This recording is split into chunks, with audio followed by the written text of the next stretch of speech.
It's Big Board Sports with Roger Wyland on 104.5 The Team. Game James Allen from the Times-Union, always on our Friday show as we dip into the high school scene, and nobody covers it better than Big Game James Allen or follows it more closely than James Allen does with the Times-Union and enjoys every minute of it. Good morning, Big Game. How are you? Good, Roger. How you doing? I'm good. Looking forward to seeing which teams we're going to have to cover at the Carrier Dome. We got 4 semifinals, so let's run them down here, partner, and let's start with today. You got a 4:00 game in Class D involving, Cambridge, and is it Haldane? Haldane, yep. Haldane. All right, so quickly on that one, the Class D matchup, what chances are we going to have for Cambridge here today to get a victory at 4:00?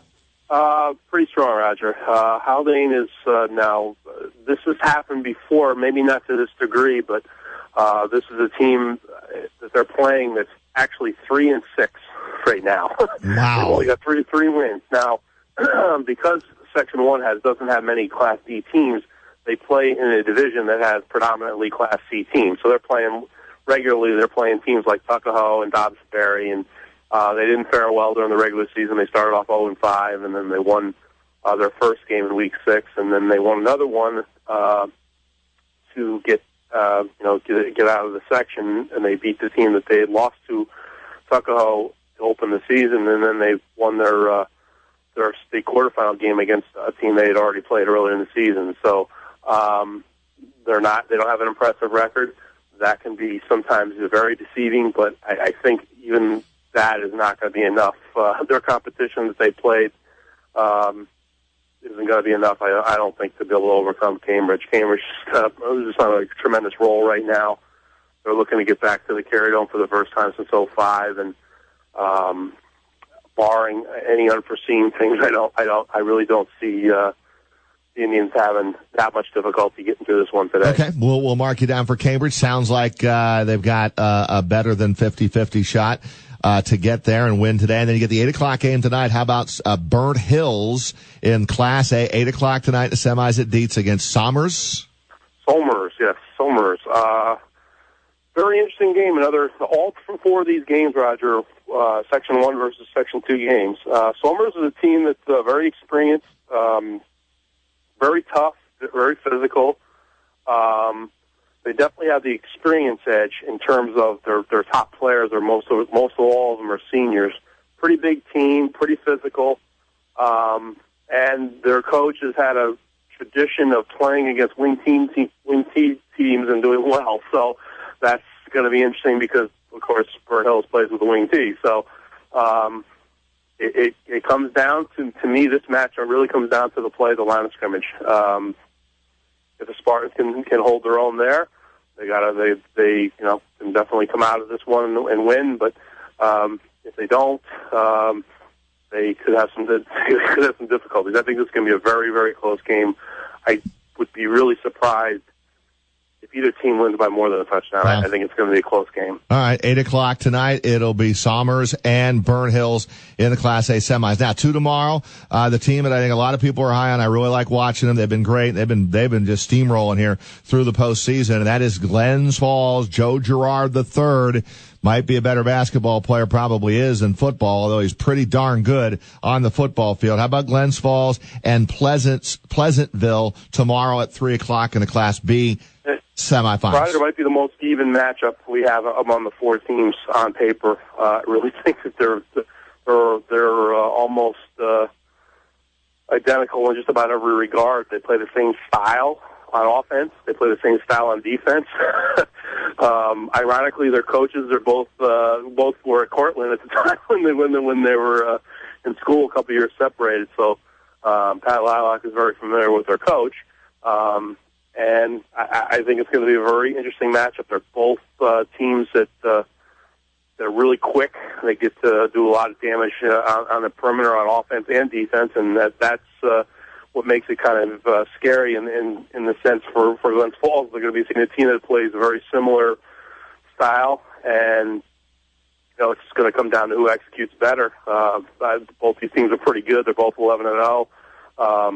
They're both, Glens Falls is ranked 4, Pleasantville is ranked 5.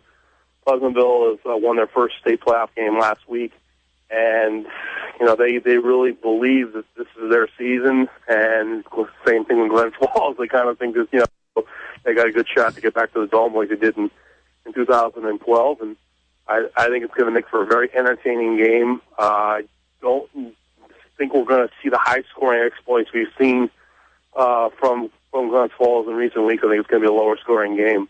But that said, I think they certainly can score. I think both teams are capable of putting up some big numbers. I just think that they're running into their best opponent. I think each one of them is going to be facing. So it makes for a very interesting contest in the afternoon tomorrow. James, quickly here, we know Joe Girard is being recruited at a high level for basketball. If he wanted to, hypothetically, could he play college football? He could. Jimmer had the same thing when, Jimmer Fredette played his junior year of football, and that really helped his basketball development. He got in a lot better shape. And, he clumped over 1,000 yards that year, and he was an all-state receiver as a junior, and then he decided, obviously, to focus back on the basketball. Joe's definitely, capable of being a college football player. I don't know how high a level, because I don't know how much more he's going to grow.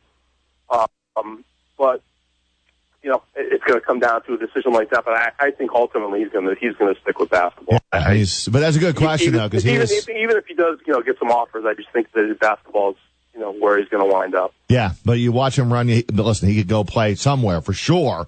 Somebody's going to take a shot. But yeah, this is a basketball guy. The question I would have would be, how many more years is he going to play football at Glens Falls? Yes. Okay, he gets through this year. If they win a state championship this year, will you see him back in his junior and senior year at the quarterback spot? I don't know. That's a very good question. I mean, he is such a natural athlete, guys. Think about this. I mean, basically, he was playing the summer with City Rocks and doing these showcase things. He basically didn't really do a lot of the preparation that the rest of his team did for football. He just sort of picked it up a couple days before, went out and got his arm sore and was throwing around with his dad. I mean, it's just kind of scary to think that, if he had put a little more time into this, not to be, not dedicated, it's just that he was doing something else. And look at what he's done. I mean, he's gone out and had a tremendous season on the gridiron. And, there's no doubt that if he put a lot, even more into this down the road, he could get a lot better at it. But it would be very interesting. I think that would be a very interesting decision if they do end up in the Carrier Dome. If they're fortunate enough to get through tomorrow, they're going to likely have to play Shenango Forks, which is the number one team. They've been a powerhouse the last 5-6 years. It would be in kind of a similar situation to their 12 team going out there and meeting the juggernaut.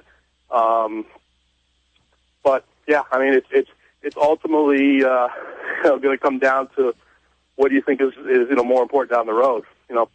Playing another year of basketball.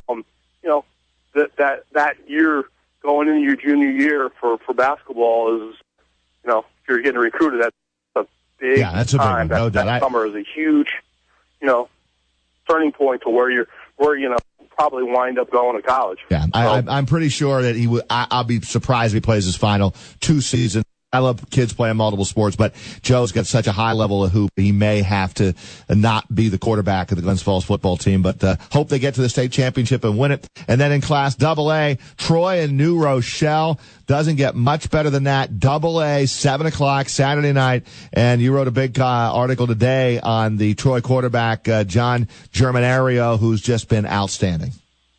He really has, Roger. And if anybody knows Bobby Burns, knows that, one of the people read my story, he doesn't glow about, it's not that he doesn't like his players. He's just not the kind of guy who's just like, oh, yeah, he's not out there politicking for his guys in the media. This is not the way he is. And to get him to talk about him, and he was just gushing about, how great this, and it's warranted. I mean, the biggest difficulty for John Germanario at going to the next level isn't his abilities on the field. It's just the fact that he's 5'9". That's going to hurt him. Now, his brother's playing at Brockport.